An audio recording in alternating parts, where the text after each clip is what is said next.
Isaías 44, de 24 a 28, até o final do capítulo, né?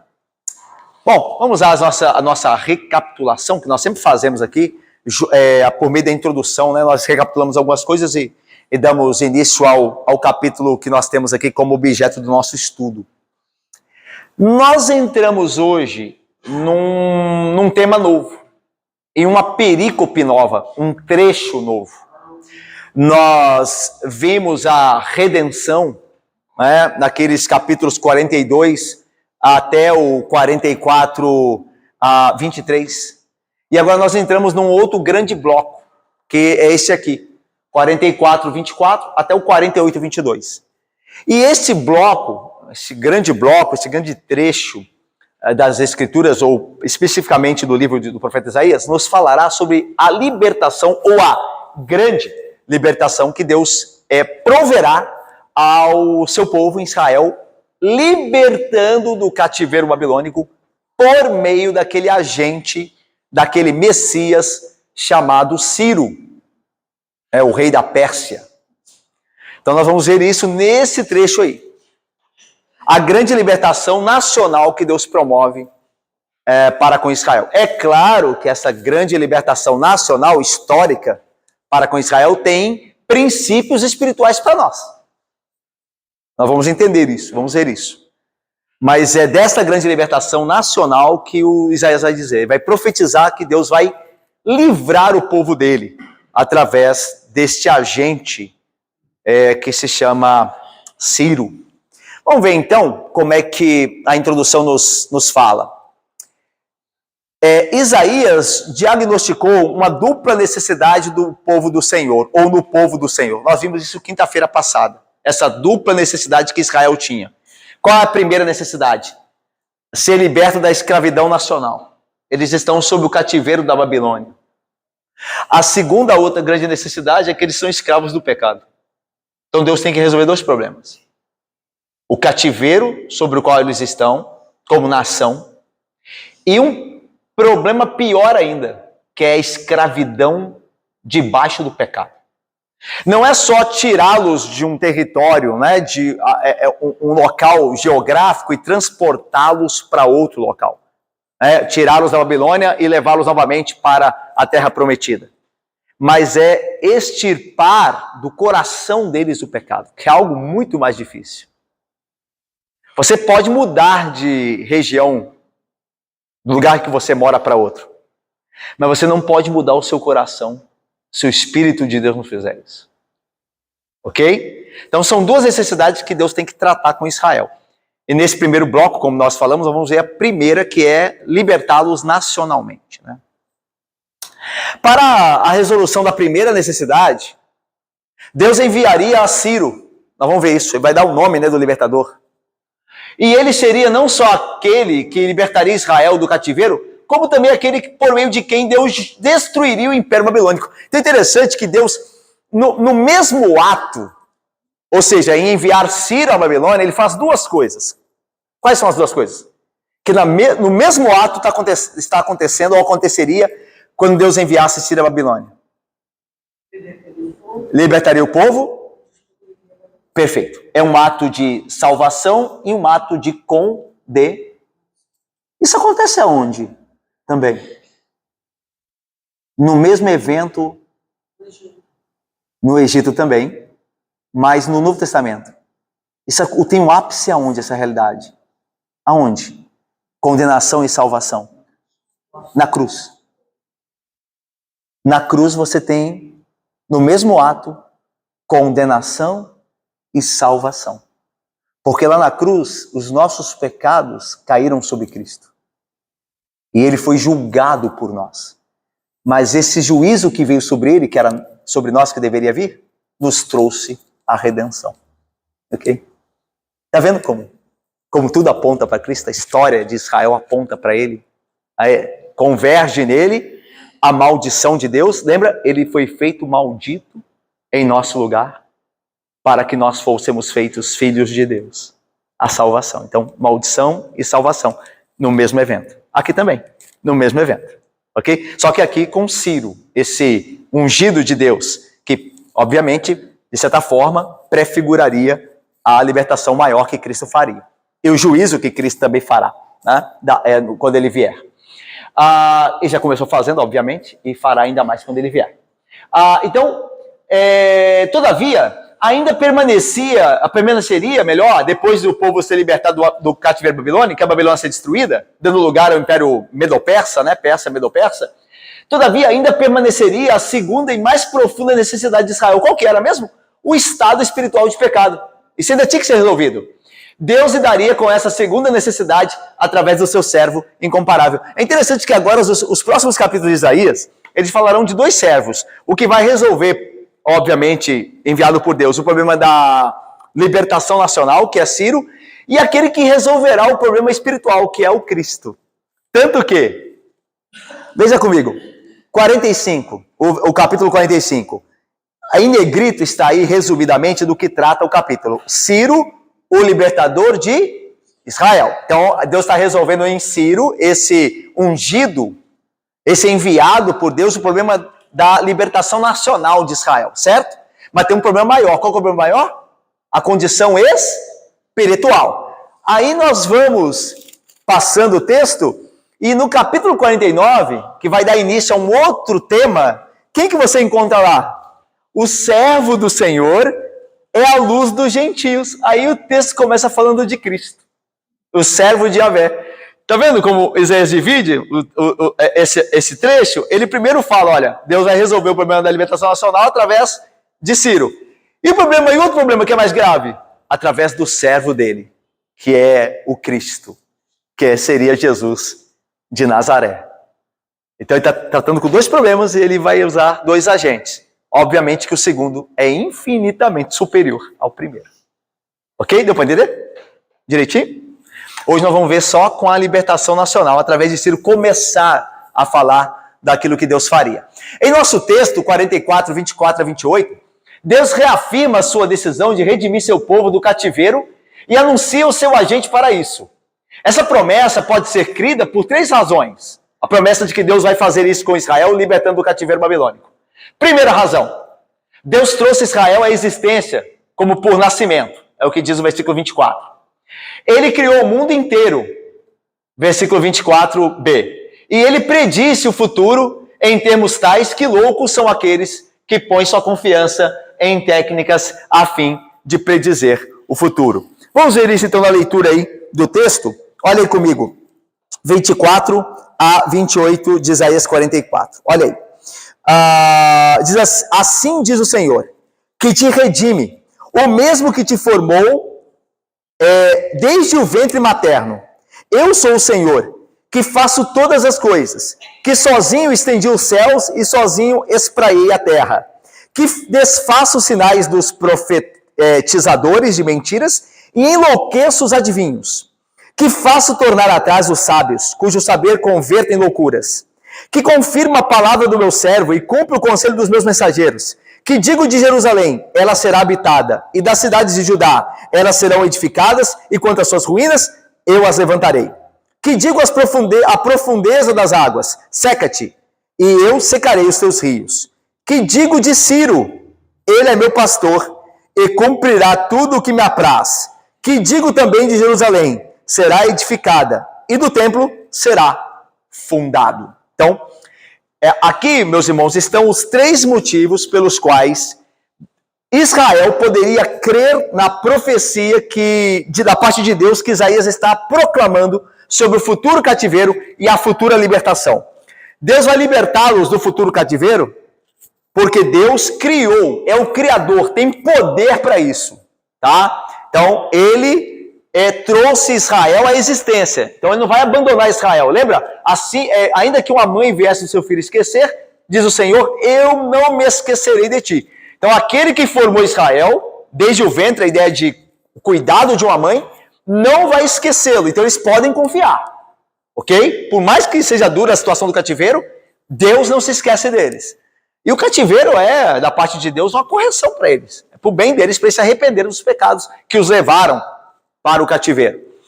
A segunda coisa pela qual eles podem confiar em Deus, que Deus vai libertá-los. Ele criou o mundo inteiro. Diz aí o texto, sou eu que estendi os céus e sozinho espalhei a terra. Ou seja, que poder Deus não tem? O que ele não pode fazer? Ele criou os céus e espalhou a terra. O que ele não pode fazer? Então Israel deve confiar na futura libertação que Deus profetiza aqui, que Deus fala aqui. E terceiro, é que ele predisse o futuro, ele é o único que prediz o futuro, e são loucos os que não põem a confiança no que Deus diz, e ao invés disso confiam em adivinhações e técnicas humanas para predizer o futuro, dizer o que vai acontecer, ao invés de se dar ao Deus que criou todas as coisas, formou o seu povo, cuidou dele desde a antiguidade e cuidará para sempre. É só um louco que deixa de crer em Deus para crer em qualquer outra coisa e depositar ali a sua confiança. Então vamos ver então a nossa divisão aqui no nosso texto. Está aí. Nós vamos ver a introdução. O Senhor anuncia a si mesmo como o Redentor, o que vai libertar Israel, num primeiro momento da sua condição nacional do cativeiro. E depois nós vamos ver 3 movimentos, um no passado, um no presente e um no futuro. O primeiro movimento é o passado, ou seja, eu criei os céus, eu espalhei a terra, eu fiz tudo isso no passado, eu tenho poder para fazer todas as coisas, eu estou lá, não há nenhuma outra causa além de mim. Isso aqui é maravilhoso, a gente vai ver isso. Segundo movimento é o sempre presente. Deus diz a palavra dele. E o que ele diz no presente, você pode estar garantido que vai acontecer no futuro.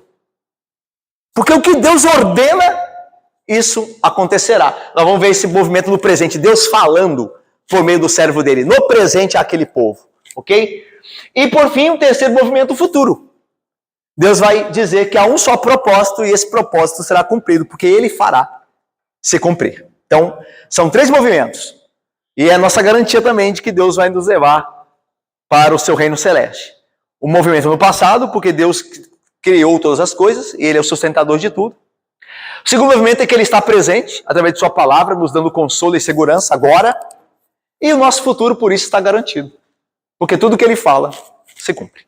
Então, esses 3 movimentos nós veremos aí. Vamos ver, então, a primeira introdução. Deus anuncia a si mesmo.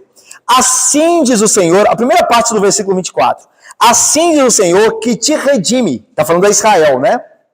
O mesmo que te formou desde o ventre materno. Então, há um oráculo aqui, esse oráculo de Deus, essa revelação que Deus faz de si mesmo, tem uma tripla relação com Israel. Ou seja, Deus tem uma tripla relação com o seu povo. Nessa relação, Deus se apresenta primeiro como Redentor. É Deus que te redime. Então, ele acerta uma necessidade, ele satisfaz a necessidade, a ideia de redenção. Um povo que está no cativeiro, um povo que está escravizado, será por Deus o Redentor satisfeito em sua necessidade de libertação. Ok? Então é Deus que redime.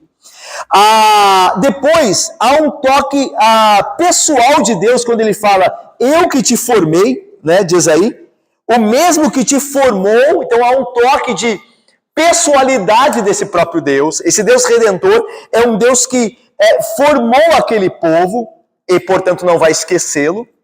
E, por fim, tem um cuidado paternal ou um cuidado que fora planejado antes da fundação do mundo. A ideia de eu te formei desde o ventre materno é que aquele povo de Israel não nasceu por vontade humana. Aquele povo de Israel, não lembra? Em Deuteronômio, Deus vai falar isso por meio de Moisés. Vocês eram um povo, Deus falando para Israel, vocês eram uma nação pequena, desprezível, comparado às outras nações. Vocês não tinham força nenhuma. Eu é que criei vocês. Eu é que amei vocês. Vocês não tinham força. Você pensar nos patriarcas, né? A fraqueza dos patriarcas. Pensa em Jacó, o mentiroso Jacó, se envolvia em confusões sem fim. Pense nele. É a origem de Israel. Para onde aquele homem iria sem a graça de Deus? Então a ideia de que Israel surge como povo de Deus porque Deus planejou isso desde, entre aspas, o ventre materno. A concepção de Israel, ventre materno, faz parte do plano do Senhor. No Evangelho de João, no primeiro capítulo, tem algo muito parecido quando diz que nós fomos feitos filhos de Deus a saber, aqueles que creem no seu nome, e aí vocês completam, que diz lá, aqueles que não nasceram da carne, nem do sangue, nem da vontade do homem, mas de Deus. É a mesma coisa que Isaías está dizendo aqui, que Deus está dizendo por meio de Isaías, ao povo lá, vocês não nasceram como uma nação por vontade humana, eu formei vocês, eu chamei vocês em Abraão, em Isaac, em Jacó, eu acompanhei os pais, eu livrei os pais, vocês só chegaram aqui por minha causa. E a mesma coisa nós que cremos em Cristo, estamos na igreja hoje, só estamos aqui por causa de Cristo, em quem nós cremos. Ele nos chamou, o seu Espírito nos convenceu, a sua palavra nos atraiu. Não foi o nosso intelecto, não foi a nossa vontade, nós não nascemos da nossa vontade, embora a nossa vontade obviamente esteja incluída nisso, mas a nossa vontade fora antes transformada para agora estar incluída nisso. Para nós desejarmos a Deus, teve antes que haver uma mudança no nosso coração. Então nós nascemos por Deus, e Deus então cuida de nós, está comprometido conosco. E Deus se apresenta assim a Israel, a ideia de consolo aqui, vocês podem estar seguros que eu sou o Redentor de vocês, eu formei vocês, desde o ventre materno, antes de vocês nascerem como nação, eu tive a concepção, o planejamento de trazer vocês à existência. Eu não vou abandoná-los, como eu prometi. Essa é a ideia. Deus não abandona o seu povo. Ok? Lembra sempre que Israel aponta para a igreja. O Israel da carne, ele sempre é uma sombra de igreja. E todo o tratamento de Deus com Israel aqui tem uma verdade espiritual para a igreja. Então Deus está falando para nós, igreja, eu não vou esquecer vocês. Eu sou o Redentor de vocês. Eu formei vocês antes de vocês nascerem. Eu escrevi o nome de vocês no livro da vida. Eu não vou perder nenhum de vocês. Graças a Deus. É por isso que Jesus diz, aqueles que meu Pai me deu, aquilo que meu Pai me deu é maior do que tudo. E da minha mão, ninguém pode tirar. Ninguém pode arrebatá-los da minha mão. É o que Isaías está dizendo aqui, que Deus está falando. Israel é meu. Eu te remi, você é meu. Eu vou salvar vocês. E ele fez isso, né? A gente vai chegar aqui no final, que a gente vai ver que tudo que Deus falou de Israel, tudo que ele profetizou anos e anos e anos atrás, tudo se cumpriu na história. Isso é maravilhoso. Vamos lá. Vamos para o primeiro movimento. O primeiro movimento, no qual Israel deve basear a sua confiança que Deus vai redimi-los, como ele promete na apresentação ali de si mesmo, é um movimento no passado. E esse passado, aqui dito no versículo de número 24, no final dele, nos mostra que há um só Deus. Olha só, alguém leia o final aí do 24, eu sou o Senhor, até o final. Eu sou o Senhor que faço todas as coisas, sozinho esteja os céus e sozinho estarei a terra. Eu sou o Senhor que faço todas as coisas, que sozinho, a gente pode traduzir aqui também, sem a ajuda de ninguém.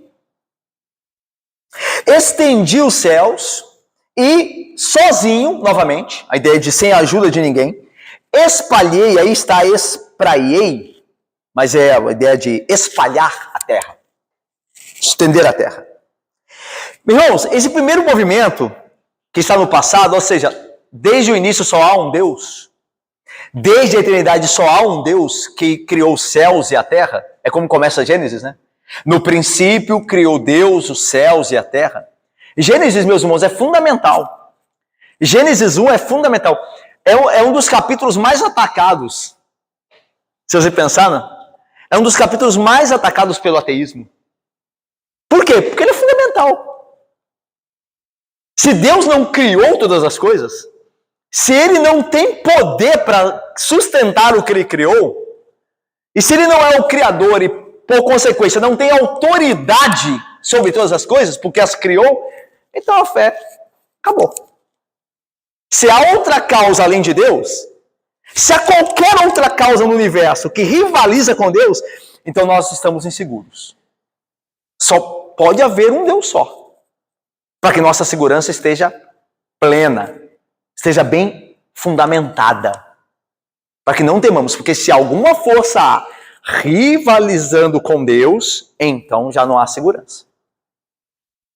E é por isso que diz Deus, eu sozinho, ou seja, no passado não tinha ninguém para rivalizar comigo. Eu sozinho fiz isso. Não há outro Deus. Lembra? Israel, ouve, o Senhor vosso Deus é o único Deus. Deuteronômio 6. O chamado de Israel. Ouve, Israel, o Senhor teu Deus é o único Senhor. A nossa fé se baseia nisso. Não há força que rivalize com Deus. Lembra dos ídolos? Que a gente viu agora nos capítulos passados? Os ídolos são pedra, pau, madeira. Não há nada que seja rival ou comparado a Deus. Lembra? A que me comparareis? Diz o Senhor. Vamos comparar com quem? Então, este Deus que no passado estava sozinho, lá no princípio, ele é o único Deus. É ele que faz todas as coisas. Como diz o texto, eu faço todas as coisas. Ele fez Ciro. É esse Ciro, rei da Pérsia, que ele vai enviar. Ele que fez. Ele criou a humanidade. Todo mundo é dele. Ele usa como ele quer. Ok? Isso aqui é poderosíssimo. Portanto, não há outro agente lado a lado com Deus. Pronto. Essa é uma verdade desde o princípio que o povo de Israel deveria relembrar para ter segurança e confiança em Deus. Os deuses da Babilônia não são deuses. Eles não estavam lá no princípio. Quem criou tudo que vemos, inclusive a Babilônia, é Deus. Tanto que Isaías vai dizer, ele tanto criou a Babilônia como vai destruí-la. E aí a história diz que veio o reino da Pérsia e destruiu a Babilônia, como Isaías havia predito muito tempo antes. E os deuses da Babilônia? Onde estavam eles? Ok? Onde estão os deuses da Babilônia hoje? Você conhece aí alguém que adora um deus da Babilônia? Alguma religião que seja grande, notável? Cadê onde eles estão?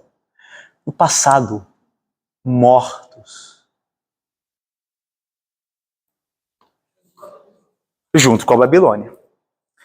Então, vamos lá. Outro movimento. Movimento semipresente. Agora o movimento do presente. Ou seja, Deus envia a sua palavra por meio do seu servo. E esse é um motivo de dar segurança ao seu povo. Então, o Deus do passado, o Deus criador, é um motivo para a segurança. A palavra dele, que é a palavra que se cumpre, que agora Isaías traz ao povo, é um motivo de segurança também. Então, o segundo movimento está aí no 25 e 26. Olha aí. Que desfaço. Veja que o verbo está no presente, né? Tá vendo a ideia de... Então, a gente divide passado, presente e futuro, porque os verbos... No versículo 24, os verbos estão no passado. Que te formou, certo? Que estendeu, que espraiou, tudo no passado, certo? Agora no 25, que desfaço, versículo 26, que confirmo, não está acontecendo agora, ok? Então veja, 25, que desfaço os sinais dos profetizadores de mentiras e enlouqueço os adivinhos, que faço tornar atrás os sábios, cujo saber converto em loucuras. Então aqui é dividido em dois tipos dois grupos distintos, né? Mas que davam apoio à Babilônia, aos reis da Babilônia. Os primeiros são aqueles que reivindicavam poder sobrenatural sobre o futuro. Eram os adivinhadores, os profetizadores de mentiras. É interessante que esse termo aqui, no hebraico, a ideia é mais de fanfarrões. Fanfarrões que vivem a ostentar. Eles ficam inventando mentiras sobre o futuro. Ficam profetizando sem base nenhuma e atraem a atenção dos homens. Mas são fanfarrões. Vivem falando mentira, né? Ostentam o que não possuem, um conhecimento real do futuro. Então, é que nem hoje, né, a gente tem mais ou menos, né, não chega a tanto, mas pessoas que leem cartas, ler a mão. Eu me lembro do negócio de ler a mão. Toda vez que eu fazia negócio de ler a mão, esses moleques que ler a mão, eu lembro de um cara lá em Salvador. Eu era adolescente na época, ele estava na praia lá em Salvador. O rapaz era do Danilo, lá da primeira da Bahia, né? Primeira da Mangueira. E a gente estava lá e chegou uma dessas mulheres ciganas que ficavam ali na praia, não sei nem se hoje ainda ficam, e falaram assim pro meu colega, né, pro esse meu amigo, deixa eu ler sua mão. Aí ele falou assim, não sem antes eu ler a sua. Você tá lendo mão também, Danilo? Eu leio, quero ler a sua, posso ler a sua? Aí ela, pode? Aí ele pegou a mão dela e falou assim, se você não, tô vendo aqui que se você não parar com isso, você vai pro inferno. Ele é muito bem. Foi a melhor leitura de mão e a mais verídica que eu já vi. Então, irmãos, é mais ou menos isso, a ideia de gente que conta vantagem, ostentam adivinhações, profecia sobre o futuro, mas aquilo nunca se confirma. Aquilo nunca se confirma. Então são fanfarrões mentirosos. Vivem a brincar com as almas sobre isso, mas aquilo que eles prometem, aquilo que eles profetizam, nunca se cumpre. Lembrando, obviamente, que em alguns casos se cumpre. E aí você lembra de Deuteronômio 13 e 2 Tessalonicenses ali 2, quando fala que Deus permite, em alguns casos, que as profecias desses falsos profetas se cumprem para fazer com que os homens que creem na mentira deem mais crédito a ela e sejam por isso condenados, tá?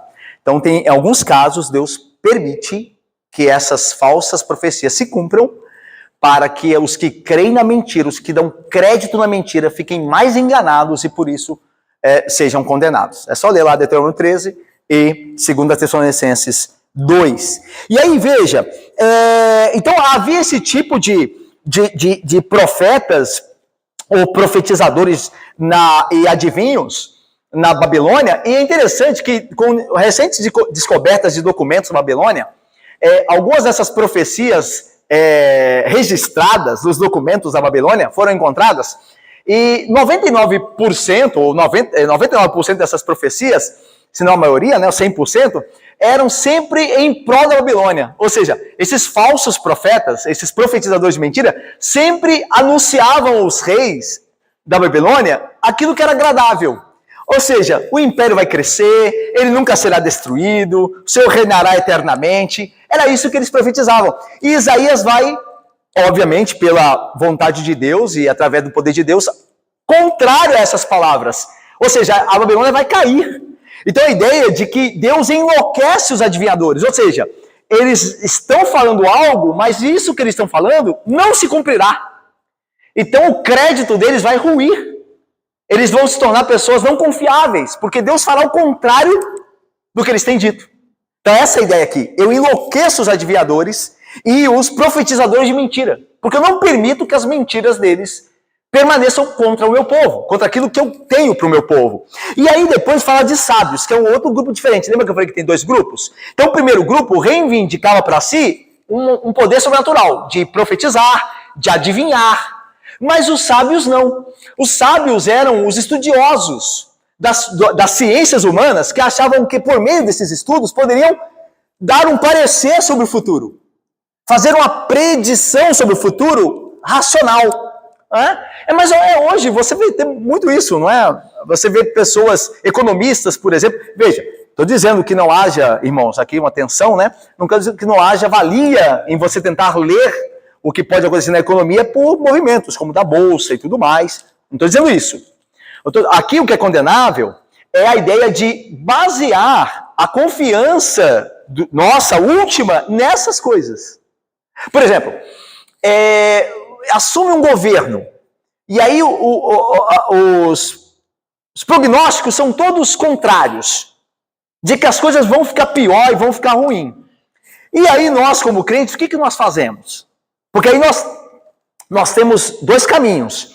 Nós olhamos para o mundo e vemos as pessoas, vai ficar pior, nós vamos passar dificuldades. E a palavra de Deus diz que o justo será, de fato, mantido por Deus, Deus vai dar o pão de cada dia a ele, né? O escritor do Antigo Testamento vai dizer, né? Eu já fui novo e agora sou velho, nunca vi o justo mendigar, nem a sua descendência passar necessidade. Então o que você faz? Deu para entender? O que você faz? Você coloca a confiança última no prognóstico do que dizem os especialistas, os cientistas, ou você confia em Deus? Esse é o ponto aqui. O que é condenável é que esses sábios achavam que poderiam prever o futuro através das ciências humanas e que essa previsão era a última palavra, era confiável. E você vê no próprio mundo que não é assim, na própria sociedade. As pessoas falam uma coisa, você espera que aconteça uma coisa, daqui a pouco é o inverso. Eu vou dar um exemplo para vocês.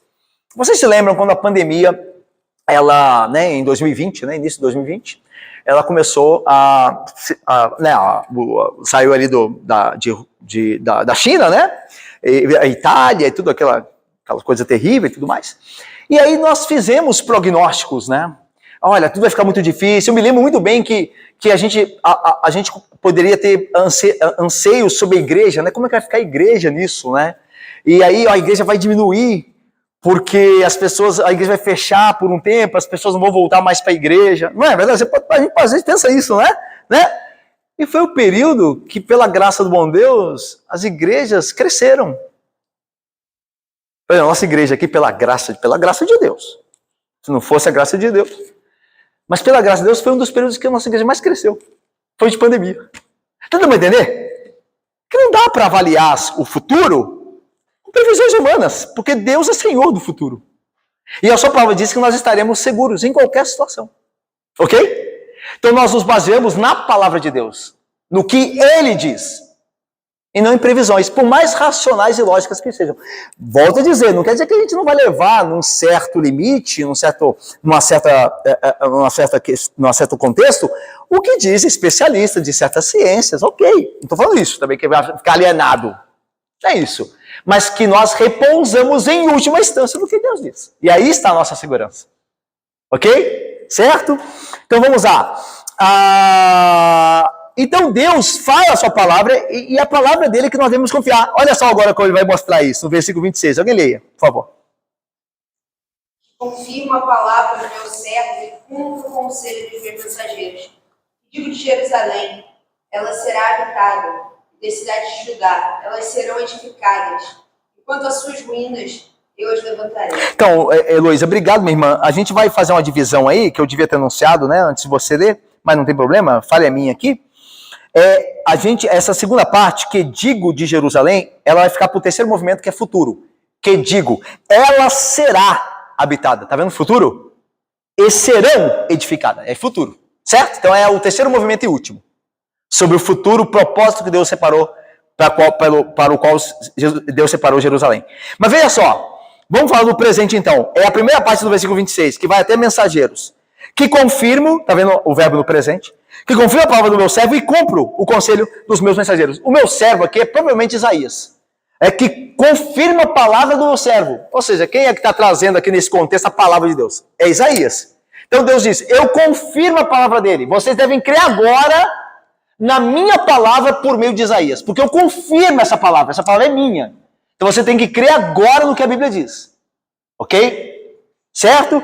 E aí diz, e cumpre o conselho dos meus mensageiros. É interessante aqui, irmãos, os mensageiros são os profetas, né? Aqueles anteriores, aqueles contemporâneos também de Isaías. E veja, irmãos, aqui o ponto é interessante, porque Israel vivia sempre em dúvida. Pense só. Pense antes do cativeiro. Nós estamos aqui antes do cativeiro. Isaías está falando antes do cativeiro. O cativeiro não aconteceu ainda. Ele já está falando que vai acontecer. E ele já está falando também que vai acontecer a redenção do cativeiro. Então Deus já está adiantando tudo porque ele é o Senhor da história.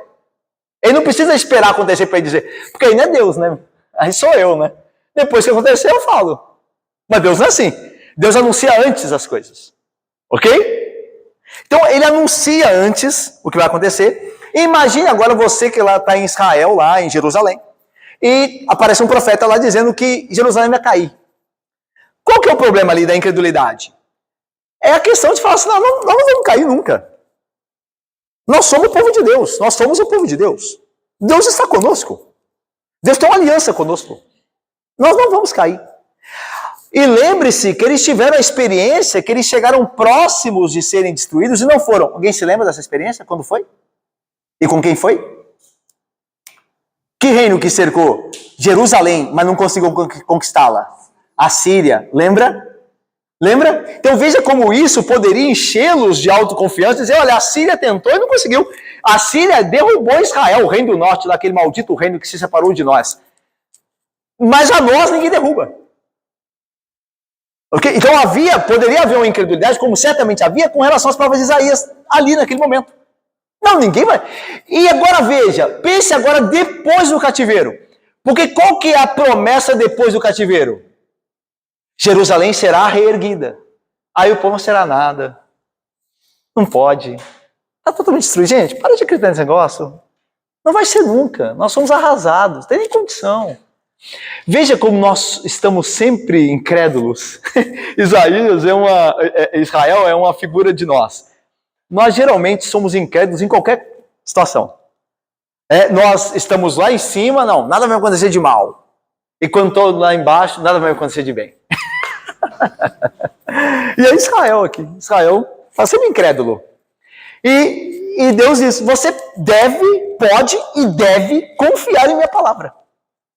Vocês serão corrigidos no cativeiro. E eu vou redimi-los. E é o que eu digo hoje para vocês. E vocês podem crer como se fosse agora o que eu estou prometendo. Porque vai acontecer. Olha, eu separei aqui o que um autor fala, que eu acho magnífico. Olha o que ele lembra. Olha, veja o que Deus predisse através dos seus profetas sobre a história da nação de Israel. Olha só, isso aqui é muito importante.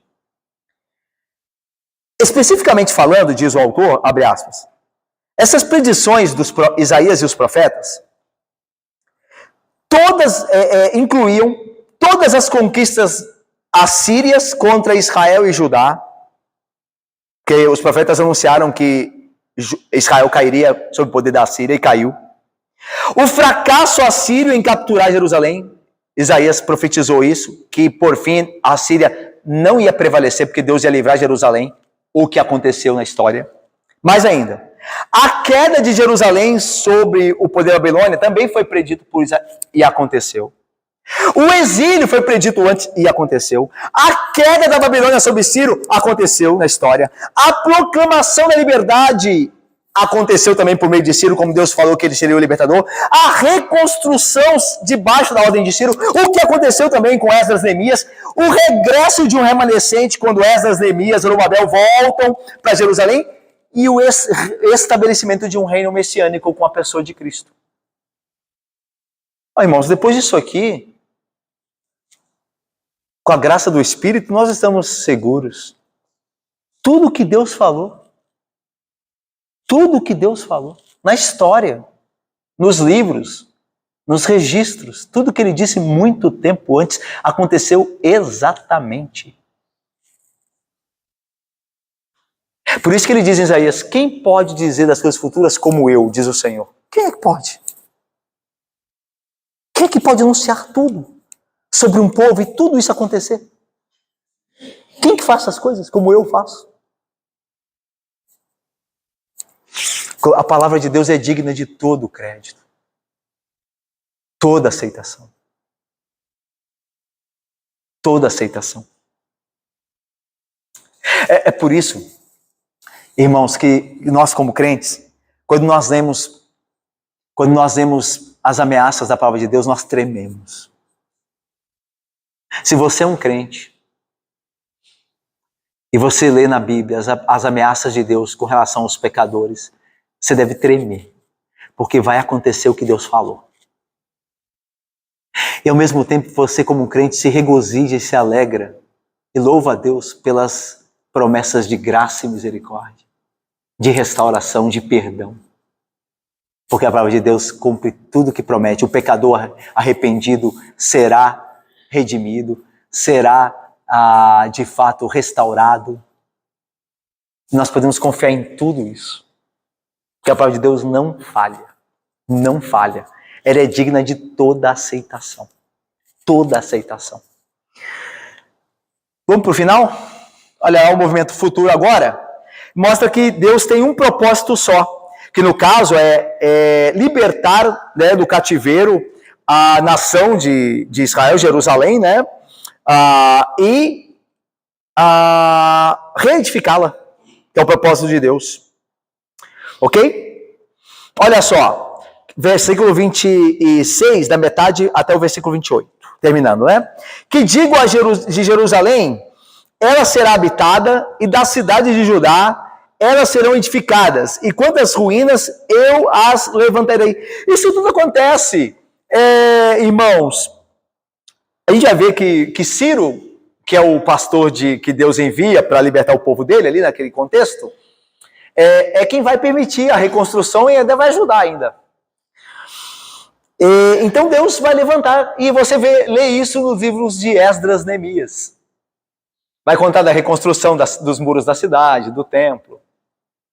Então, o que foi prometido há muito tempo antes, Deus cumpriu. Eu farei. Então, veja, você pode confiar. O que aconteceu, Deus falou muito tempo antes a Isaías, a Israel por meio de Isaías, e aconteceu. É só você ler o livro histórico de Esdras e Neemias, que contam todo o processo do reerguer dos muros e do templo de Jerusalém, da reconstrução do templo. Ok? E aí veja o versículo 27. Que digo à profundeza das águas, seca-te, e eu secarei os teus rios. Irmãos, vocês que são excelentes teólogos bíblicos aqui, qual o evento que lembra esse versículo? Mar Vermelho, né? É isso mesmo. A ideia aqui de Deus, por meio de Isaías, é evocar esse evento de libertação. É porque está falando de libertação, né? Vai libertar da Babilônia, aí evoca o que Deus já fez, e como Deus não muda, ele pode fazer de novo, ele tem todo o poder de fazer de novo. Então, Isabela, ele diz assim, que digo as profundezas das águas, a profundeza, né?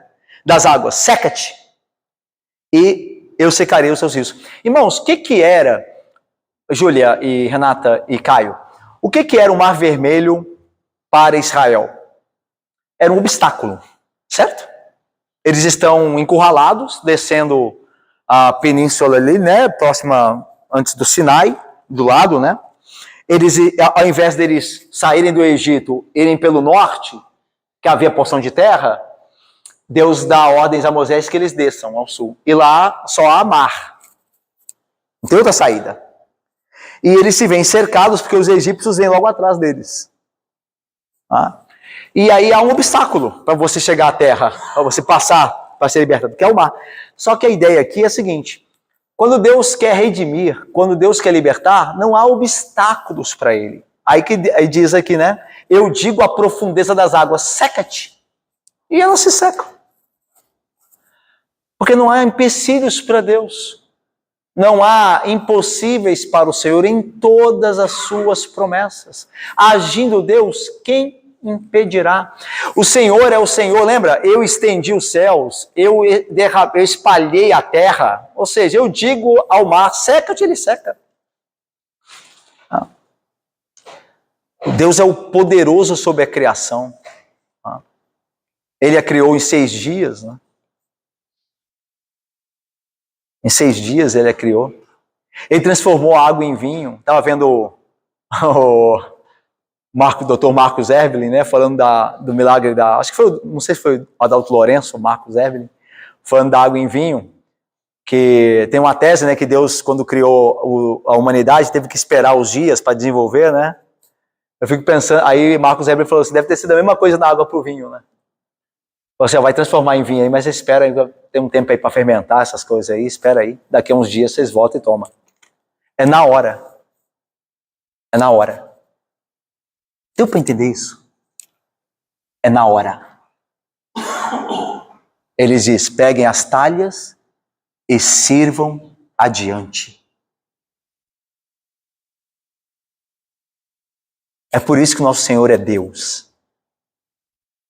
Porque a criação está submetida ao seu comando.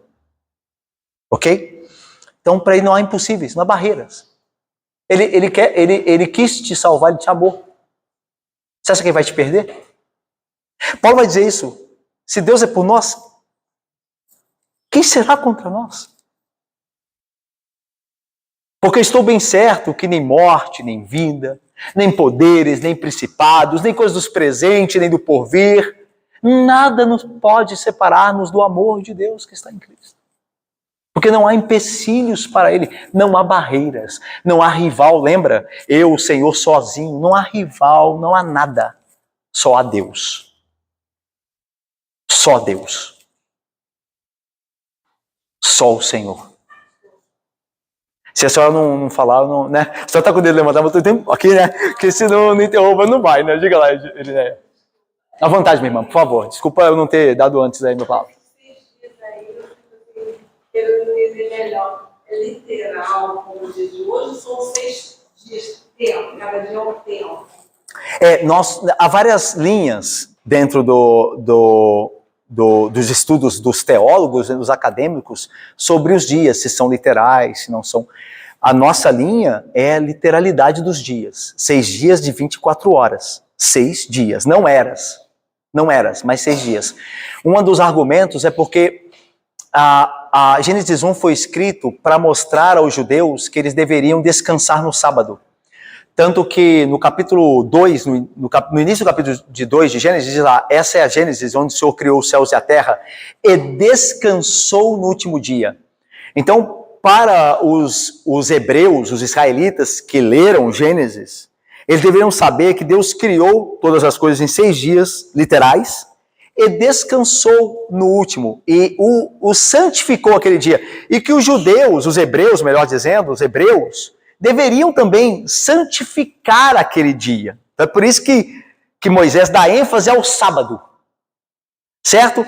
E aí é uma questão importante. Se não foram literais, como é que quando Deus fala da guarda do sábado, ele usa o texto de Gênesis? Porque em 6 dias Deus criou todas as coisas e no 7º descansou. Então quer dizer que nós vamos descansar uma era? Porque se é era lá, então tem que ser era cá. Porque a base é lá em Gênesis. A base do sábado é de Gênesis. Então, aí vai falar, porque o Senhor criou, está usando como base. Então, peraí, se é lá eras de milhões e milhões de anos, então a gente descansa milhões e milhões de anos. Aí não pode, porque há uma contradição. Tem que ser o mesmo significado, porque é a base. Gênesis é a base para o sábado do Senhor, o descanso. Então tem que ser literal lá, porque é puxado depois para organizar esse pensamento, esse princípio, esse mandamento. Sim. É que teve uma discussão da sua entrada, minha filha disse, não, mãe, eu disse no C.S. Lewis, que são tempos, cada dia um tempo. Se eu não me engano, C.S. Lewis era evoteísta. Se eu não me engano. Ele tinha se eu não me engano, tá? No final do cristianismo puro e simples, ele faz um comentário evoteísta, né? Ele faz uma síntese de evolucionismo e criacionismo, né? O que eu creio, o evoteísmo. Daí o evoteísta precisa de eras, justamente para o desenvolvimento das espécies e tudo mais, para encaixar ali. E ao meu ver, o texto não permite isso. O hebreu que leu Moisés, ele pensou nisso? Pensa só, ele tinha a teoria evolucionista para encaixar ali? Então ele não entendeu o texto. Tudo que Deus escreveu. Você tem que entender que Moisés escreveu e deu para Israel ler. Como Israel leu? Com a teoria da evolução junto? Não foi.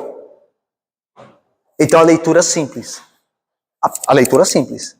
O que é o dia para Israel? Para o hebreu, o que era o dia lá? É o dia de 24 horas, o dia que ele vive, gente. E é o que ele entendeu. E era o que é para entender. A igreja que eu fui pegar, o pastor falou na frente. Vocês pensam que foi criado no 6 dias? Aí uma irmã falou, pastor, explica isso, que eu sempre entendi assim. Ele falou, não, outro dia, não explicou até hoje. Não, é que o outro dia dele é depois de uma era. Muito mais. Sem dúvida nenhuma. Sem dúvida nenhuma. Você crê que é 6 dias literal? Por favor. Agora veja, irmãos, veja. O que é um ponto importante. Não quer dizer que as pessoas que creem em eras e tudo mais sejam não crentes. Nada disso, tá? Agora, a nossa linha é essa linha literal, porque a gente tem mais base bíblica, a gente crê nisso, e ela é uma leitura mais simples, mais pronta do texto, que os hebreus leram quando receberam a Torá, quando receberam Gênesis. É a leitura deles lá. Eles não tinham nada disso e Deus deu para eles entenderem. Então, a leitura mais simples é a leitura melhor. Tá? Vamos lá. Terminando aqui, que diga, eu falei, né? Não tem nenhum obstáculo. Vamos lá, deixa eu ver a hora aqui. Não tem nenhum obstáculo, porque Deus diz aos rios, seca-te e pronto. E aí veja, versículo 28 é o final. E que digo de Ciro? Que digo de Ciro? Deus diz, né? Ele é o meu pastor e cumprirá tudo o que me apraz. Que digo também de Jerusalém, será edificada e do templo será fundado. Irmãos, Ciro não havia ainda aparecido na história como o grande imperador, né, o rei da Pérsia, mas Deus deu nome a ele, né? Que digo de Ciro. É por isso que alguns teólogos mais de linha liberal, né? Não quer dizer que todos que pensam são liberais, mas mais de linha liberais, eles não entendem que foi Isaías que escreveu isso. Por que eles acham que não foi Isaías que escreveu? Porque não pode ter sido porque sabia o nome. Então veja, o teólogo liberal, ele rejeita tudo que não pode ser explicado racionalmente. Ou seja, se Ciro não havia nascido ainda, e aqui está dizendo o nome dele, é porque esse texto não foi escrito antes dele nascer, antes dele se tornar quem ele foi. Mas nós cremos o quê? Na inspiração divina. Deus não já sabia que Ciro viria? Ele sabe todas as coisas.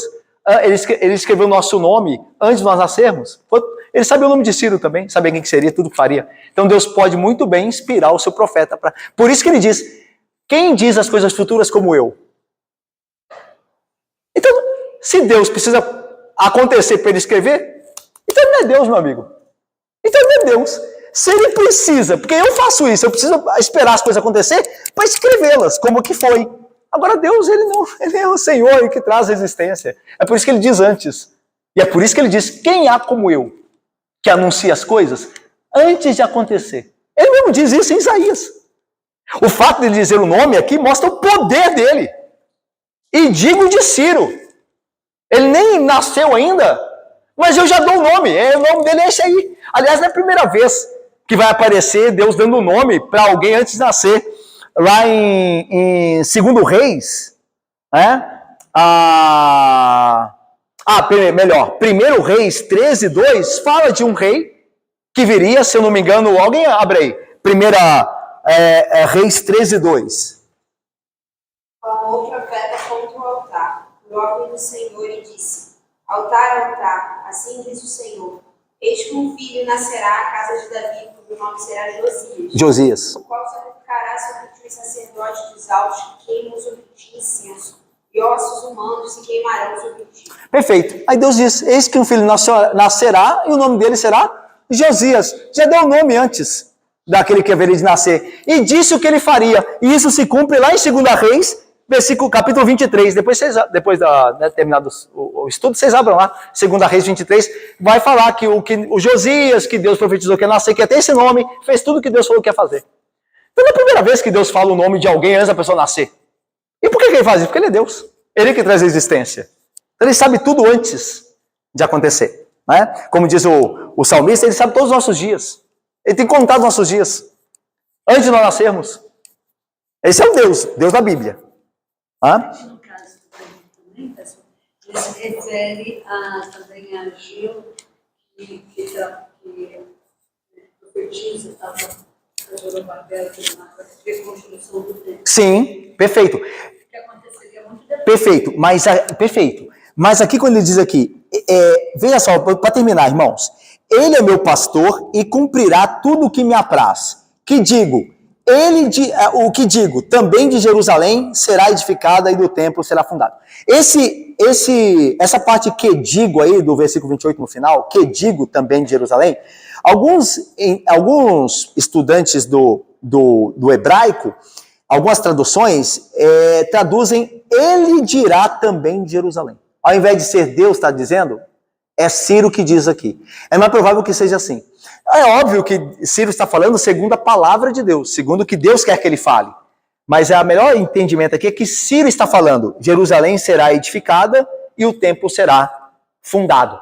E agora, para terminar, eu vou citar o texto de Esdras, que fala dessa decisão de Ciro, que Deus havia profetizado. Então, aqui, Isaías diz assim, virá um homem chamado Ciro, rei da Pérsia, que vai dizer, seja Jerusalém edificada e o templo fundado.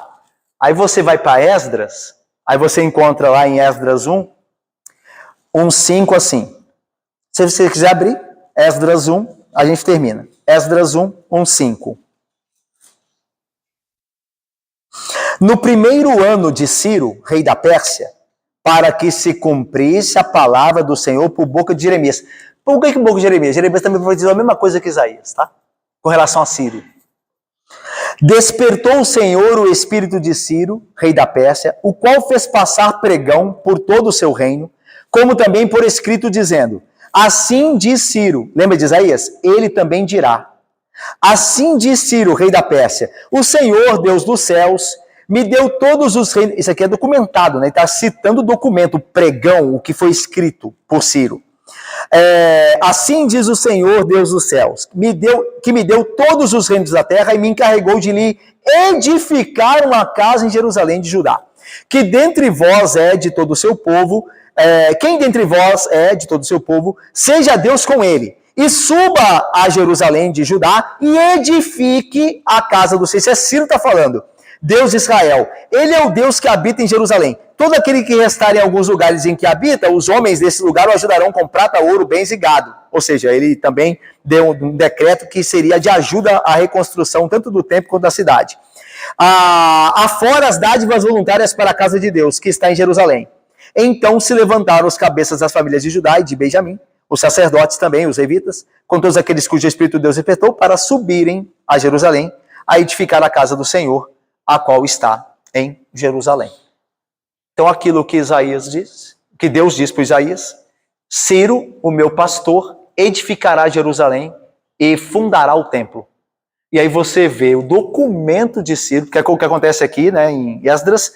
Esdras pega o documento, o édito, né, de Ciro, o pregão escrito, e traduz aqui para nós.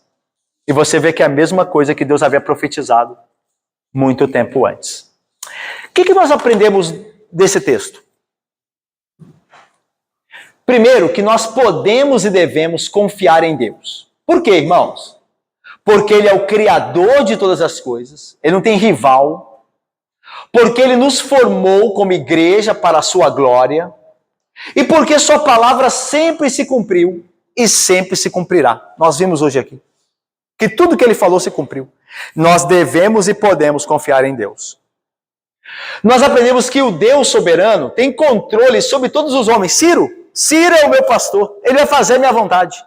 Ele é um ímpio, um pagão, nem me conhece, mas vai fazer tudo o que eu determinei.